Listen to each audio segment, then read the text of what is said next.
छत्तीसगढ़ भारत देश में सबसे प्राचीन और सबसे तेजी से विकासशील राज्यों में से एक है। छत्तीसगढ़ की संस्कृति अत्यंत ही समृद्ध है, जो यहाँ के पारंपरिक लोकगीत एवं लोक नृत्य में दिखाई देती है। यहाँ की संस्कृति लोक संस्कृति और जनजाति संस्कृति में झलकती है।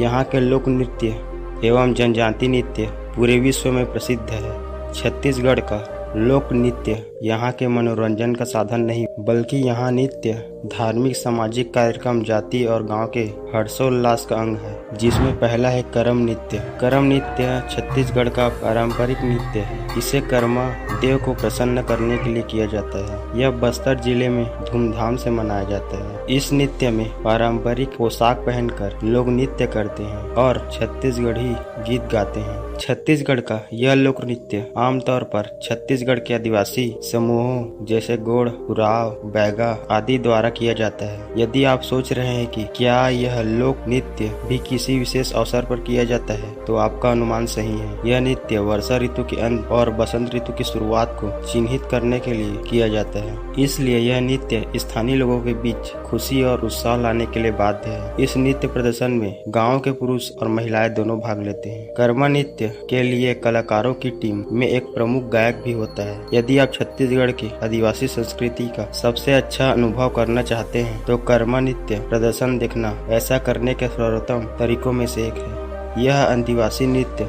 इस क्षेत्र की एक सच्ची सुंदरता है। सुआ नृत्य आमतौर पर तोता नृत्य के नाम से भी जाना जाता है। यह छत्तीसगढ़ का एक और लोकप्रिय नृत्य है, जो आमतौर पर गौरा के विवाह के अवसर पर किया जाता है। यह मूलतः महिलाओं और किशोरियों का नृत्य है। इस नृत्य में महिलाएं एक टोकरी में सुआ, मिट्टी का बना तोता को रख कर उनके चारों ओर नृत्य करती है और सुआ गीत गाती है। गोल गोल घूमकर इस नृत्य को किया जाता है तथा हाथ से या लकड़ी के टुकड़े से ताली बजाई जाती है। इस नृत्य के समापन पर शिव गौरी विवाह का आयोजन किया जाता है। इसे गौरी नृत्य भी कहा जाता है।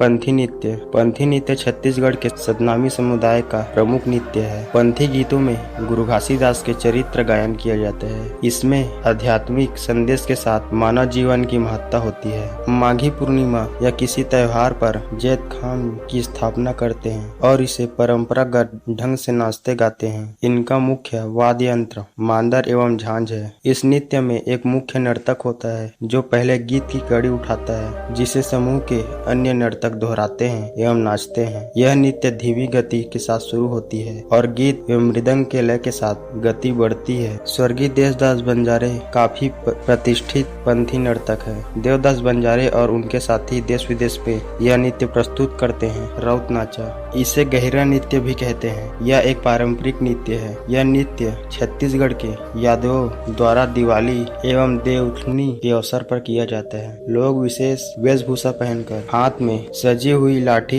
लकड़ी लेकर टोली में गाते एवं नाचते हैं, जो कि देखने में अत्यंत सुंदर दिखता है। लोग दोहा गाते हुए तेज गति से नृत्य करते हैं, जिसमें पैरों की थिरकन व लय का विशेष महत्व है। नाचते हुए ये गांव में प्रत्येक घर के मालिक से आशीर्वाद लेते हैं। यह नृत्य केवल पुरुष वर्ग ही भाग लेते हैं। इसमें बाल किशोर युवा सभी भाग लेते हैं। इस लोक नृत्य में मोहरी, गुदुम, निशान, धोड़, डफरा, टिमकी, झुमका, झुनझुना, झांझ, मंजीरा, मांदर, मृदंग, नंगाड़ा आदि विभिन्न वाद्यों का प्रयोग किया जाता है। गेड़ी नृत्य छत्तीसगढ़ में बस्तर की मुड़िया जनजाति का एक विशेष पारंपरिक नृत्य है। इसमें दो नर्तक टिमकी बजाते हैं और उनको घेर कर 8 से 10 युवक इससे अधिक गेड़ी में चढ़कर लय के साथ नृत्य कठिन मुद्राएं बनाते हुए नृत्य करते हैं। गेड़ी पूरी तरह से एक संतुलन का नृत्य है। गेड़ी नृत्य बस्तर की मुड़िया जनजाति के युवाओं के द्वारा युगरी घोटुल में किया जाता है। इसमें केवल पुरुष भाग लेते हैं। इस नृत्य को डिटोंग कहा जाता है। मुड़िया युवक इसे घोटुल से बाहर भी करते हैं। गेड़ी बांस से बनाया जाता है। इसमें 2 लंबे बांसों में लगभग 1-1 फीट ऊपर आड़ा बांस बांधा जाता है। इसे पौवा कहते हैं। दोनों बांस के पौवा में दोनों पैर रखकर और संतुलन बनाकर चला जाता है। सरहुल नृत्य छत्तीसगढ़ में उराव तथा मुंडा समूह के जनजातियों के द्वारा किया जाता है। छत्तीसगढ़ में उरांव जनजाति का निवास रायगढ़ और सरगुजा क्षेत्र में है। उरांव जनजाति के लोग चैत्र मास की पूर्णिमा पर साल वृक्ष की पूजा का आयोजन करते हैं और उसके आसपास नृत्य करते हैं। उरांव जनजाति के लिए साल वृक्ष पूजनीय है। इस वृक्ष में सरना देवी का निवास माना जाता है। सरहुल नृत्य एक समूह नृत्य है। इसमें युवक युवती उल्लास के साथ हिस्सा लेते हैं। सरहुल नृत्य का प्रमुख वाद्य मांदर और झांझ है। नृत्य में पुरुष नर्तक विशेष प्रकार का पीला साफा बांधते हैं। महिलाएं अपने जुड़े में बगुले की पंख कलगी लगाती है। नृत्य में पद संचालन वाद्य की ताल के बजाय गीतों की लय और तौर पर होता है।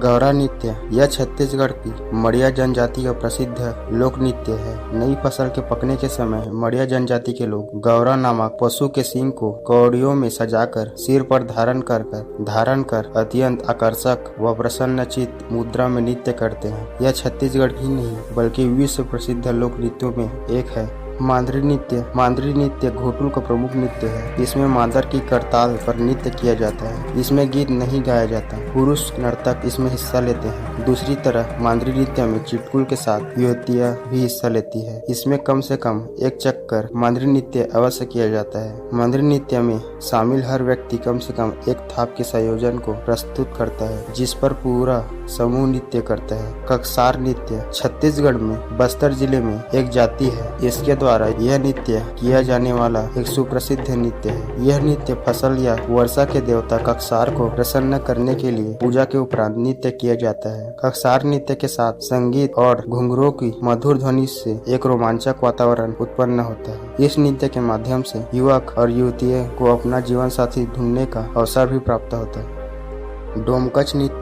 डोमकच नृत्य छत्तीसगढ़ में निवास करने वाले कोरवा आदिवासियों के द्वारा मुख्य रूप से किया जाता है। यह नृत्य विशेषकर विवाह के शुभ अवसर पर किया जाता है। इसी कारण से इसे डोमकच नृत्य को विवाह नृत्य के नाम से भी जाना जाता है। कई लोगों द्वारा इस नृत्य को डमकच नाचा भी कहा जाता है। डोमकच नृत्य का चलन ज्यादातर अगहन से आषाढ़ महीने तक होता है। यह एक सामूहिक रूप में किया जाने वाला नृत्य है। इसमें युवक युवतियां दोनों भाग लेते हैं। यह नृत्यकार रात भर डोमकच नृत्य करते हैं। नृत्य में युवक युवतियां एक दूसरे के कंधे या कमर पर हाथ रखकर आगे पीछे होकर नृत्य करते हैं। नृत्य में प्रयोग किए जाने वाले मांदर, झांझ, टिमकी एवं अन्य वाद्य यंत्रों से निकलने वाले मधुर ध्वनि से नृत्यकार में पूरी तरह से डूब जाते हैं। नृत्य में कई गीत भी गाए जाते हैं जो सादरी बोली के गीत होते हैं।